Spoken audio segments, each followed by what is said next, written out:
Hello everyone, I'm glad to have this opportunity to meet with all of you through my AV presentation. During Unit 1, I realized the importance of the process and research. They are crucial means to improve the quality of my work. Therefore, in my Unit 2 project, I enriched the content I was lacking. I choose the keywords site for my exploration, and I select my hometown Fuxin City in northeast China, abbreviation NEC. I conducted an exploration using a survey questionnaire and gathered options from over 450 residents from NEC. I will provide some thought-provoking and interesting data for everyone. My hometown Spokways has always been known for rigorous character. However, over 70% of respondents believe that culture and art have played significant roles in development of NEC. Over 85% of respondents has bachelor's degree or higher educations. This is significantly higher compared to the national average of 60.7% in China. Looking at the age composition of respondents, over 60% were over the age of 30, which means I wasn't just researching my university classmates with a bachelor's degree. Given such a rich talent pool, why my hometown still refers to as Rust Belt of China. The most important fact is shifting the economic center due to the impact of reform and opening up. In 1961, the NEC accrued of 19% of national GDP in China, but by 2021, the number has dropped to 4.9%. 13 years ago, the population in NEC reached a peak of over 110 million people, but now it has declined by over 13 million to 96 million. This is rather a combination of the Belgian and Estonian populations. The population natural growth rate in NEC has fallen to minus 4.1 per thousand, and even South Korea, the country with lowest global natural growth rate, is only at minus 2.4 per thousand. Therefore, from the perspective of respondents' residential locations, 60% of people reside in areas outside the NEC. People have left their hometowns and ventured to far-flung places in search of higher incomes and more opportunities. I love NEC, but I have to leave my hometown or even immigrate with my family for personal development.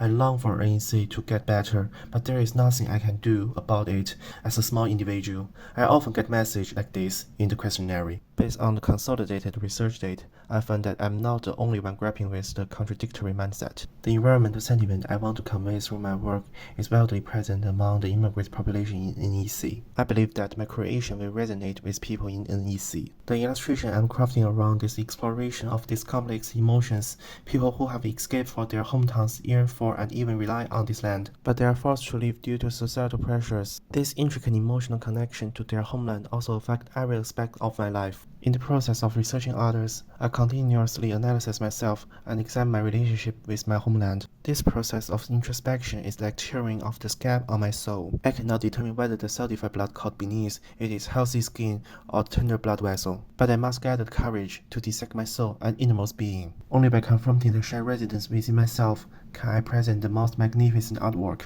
Next is reflection on my own past as a boy who left the NEC and the story of how I met a fellow teenager from my hometown during my junior high school years in Beijing. His name is Bo. He saved me from endless campus violence. Since neither of us has the household registration background in Beijing, we faced exclusion and determination. But unlike me, he was a fighter, a dragon, who dared to resist and no one dared to provoke. He excelled in sports and strong physique and cheerful personality, which allowed him to carve out his own space among the student community. He became my first friend, starting from the day we played Galaha on the playground. However, we grew up. During this time, we were both facing the college entrance examination. Even though we have lived in Beijing since primary school, we still don't have the right to take exam here. I parted with Bo. Although we left Beijing, my family's improved financial situation allowed me to pursue art studies, while Bo was forced to give up sports and endure in a study factory resembling a concentration camp. Well, I got into my dream school, but he didn't. During our time in university, we remained friends, but our differing political views gradually pushed us apart. We often engaged in online arguments, even insults, and looking back, I realized how immature and extreme it was. The final condition that completely severed our friendship was when I obtained Beijing household registration. In summary, my recklessness and arrogance combined with his stubbornness and prejudice led to me lose my best friend. This friendship began with me as a Northeasterner coming to Beijing and ended with transforming from a Northeasterner to a Beijinger. This friendship witnessed the transformation of my personality. It's like a Tai Chi, a mixture of joy and sorrow, concentrate evolving until the end of my life. Therefore, my art aims to encapsulate the ambivalence to the Northeastern immigrant community towards their homelands, as well as my own inner struggles. I want to express these complex emotions through installation, sculpture, picture books, and even programming. I hope to present my work in a post-apocalyptic style, not just to showcase landscapes, characters, and events from my hometown. What I truly want to convey is the ardor and fantasies that come from the depths of my soul for this land. I began by focusing on the natural landscapes of my hometown and re-edited over 200 photos that capture the moment of my life in the NEC from 2016 to 2022. These photos faithfully recorded the local scenery and frozen moment of my life. Additionally, I received a package from my hometown containing a sheep's kneecap, and I asked my mother to demonstrate its usage.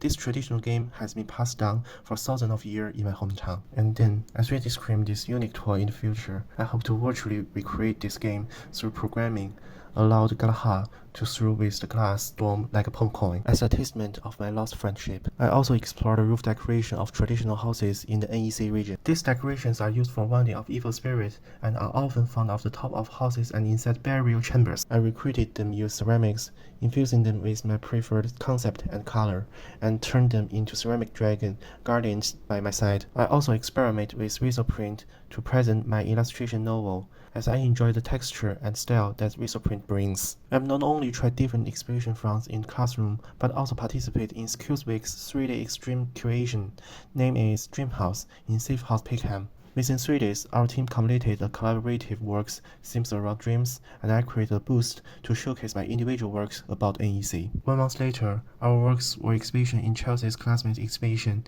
named The Disclosed Secret of Poetry. In my spare time, I'm also treated to realize the exhibition formats for my future works. For example, I create huge shaman deity from the NEC Idcot Valley Fairy. I use wet fabric colorful felt to make her body and place my ceramic dragon underneath. Through this massive deity, I hope to protect all vulnerable beasts. The ceramic dragon also represents concretization of justice. They're strong and innocent, but are easily destroyed by ignorance and corruption. Even so, the Great Valley Deity shelters souls lost on the road of people who live in home. It's a sanctuary nurturing countless lives within a vast and profound body, embodying maternal compassion and patience for the future hardship and past graduates. The wet fabric represents snow landscapes, while the sphere and thread symbolize the soul and memory on the black snow ground. She not only symbolizes the lands of the NEC, but also represents space and recognition. Therefore, this fairy, primordial vitality of Northeast, will become the guiding light for the future illustration exhibitions, and I will design the presentation of future works around this goddess.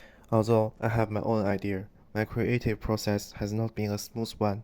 I often think back to 3 years ago. My buddy Bo told me that you will be replaced by an AI painter. He believed that my choice of pursuing art was foolish. I felt that I, just like the workers in NEC, would be forced to be laid off due to the technology revolution. Thus, I traveled all over London to complete the proposal of my creation. During my visit to Void's bookstore, where I came across the lecture and essay collections of Martin Heidegger's. In his literature, The Essence of Truth, he once said, the thought of ordinary mortals must be immersing themselves in the deep western darkness in order to see the star in the daylight. Therefore, I have chosen to make my comic theme about immersing into darkness and being reborn through death. At last, some may argue that Ruochong's art doesn't represent the NEC. And what does it to do with concept of sight? The reason why I'm able to until as a good friend with Bo is because we were born in the same site, and the reason we complete server is because I changed my residence pyramid of the site. The friendship we share began because of my hometown and ended when I completely left my hometown. In conclusion, I will define my experience in terms of keyword sight. It would be excessively cruel to bid farewell of those memories, so I choose create a romantic work to bid farewell of my obsession of disentanglement. Perhaps this can provide solace to my wounded heart. I will share them as the most precious part of myself through the media of illustration. And that's